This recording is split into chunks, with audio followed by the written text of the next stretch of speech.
Hello fellow stampers, I'm Yana Smakula. Welcome back to My Favorite Things YouTube channel.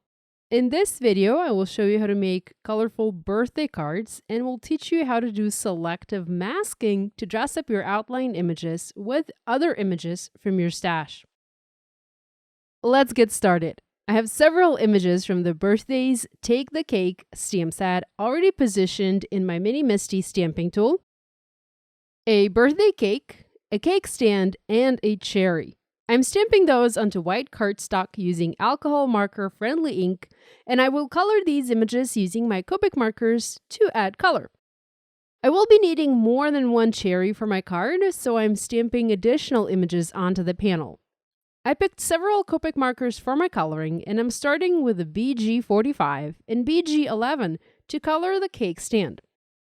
You will later see me change my mind a bit in terms of color and use other marker colors for the cake, especially, and also some other colors for the cake stand as well. Now, I've also used the same colors to color the candles on the cake. And I'm going for simple coloring, using just two markers here, a lighter and a darker one. A Y17 marker was used to color the flame on the candles. Next, I used the RV34 and RV00 markers to color the frosting. I later also used RV21 and RV00 to color the frosting on the other cakes that I made for my cards. R39 color was used as a dark red to color cherries and R24 as a light red. I also used YG03 and YG01 to color the leaves on the cherries. Now, I first colored the cake teal, but later decided it would look better colored dark blue. So I used B39 and B97 markers to color it deep dark blue color. The reason I decided to go with a darker color is because I wanted to add some white heat embossing over it. And had I kept it light blue, or that light teal color, the embossing would have been lost on the finished image. I forgot to mention this, but I used coordinating dies to cut these images out in my die cutting machine. There are dies for every image in this set, even that little cherry, which is very convenient. I love when there are dies for everything in my sets. Next, I pulled out my masking paper and created a reverse mask for the cake. I stamped the cake image on the paper, but instead of cutting the cake out, I cut out a rectangle, a rough rectangle, with the cake on it, and next I bent the paper slightly and made the cut into the body of the cake, cutting it away. This created a mask that masked everything but the dark blue cake section. I treated my cake die cut with anti-static powder. Next, I applied the mask over the image and placed it onto my Mini MISTI stamping tool. I looked through my stash for a small floral image that I could use to embellish the cake. I came across the stunning Fantasy Florals set and decided to use a small section of this set to embellish the cake. I positioned the stamp over the image the way that I liked the most. Next, I closed the lid of my MISTI tool, picked up the image, inked it up with clear embossing ink, and stamped that onto the cake. This is what I like to call selective masking technique, although I'm pretty sure there's a better name for it. I removed the mask and covered my image with white embossing powder. I used detail embossing powder here and heat set it with my heat tool to melt the powder. This completely changed the look of the cake and made it a bit more festive, if you will. I love all of these modern cakes with all sorts of decorations on them, and I think that is what inspired this idea. Next, I pulled out my white Sakura pen and started adding fun details to my cake. First, I added dashed lines to the candles. This added a little bit of character to them.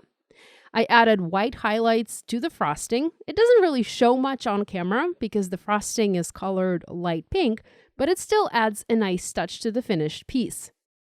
I also colored the tiny leaves in using the white pen, making them solid white, and added lines to the big leaves, adding some unexpected interest.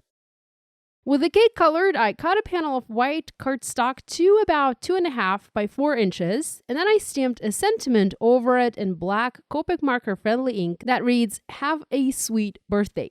I used the same marker colors as before, the BG45 and BG11, to color the letters, and I added a darker color towards the bottom of the letters and a lighter color towards the top.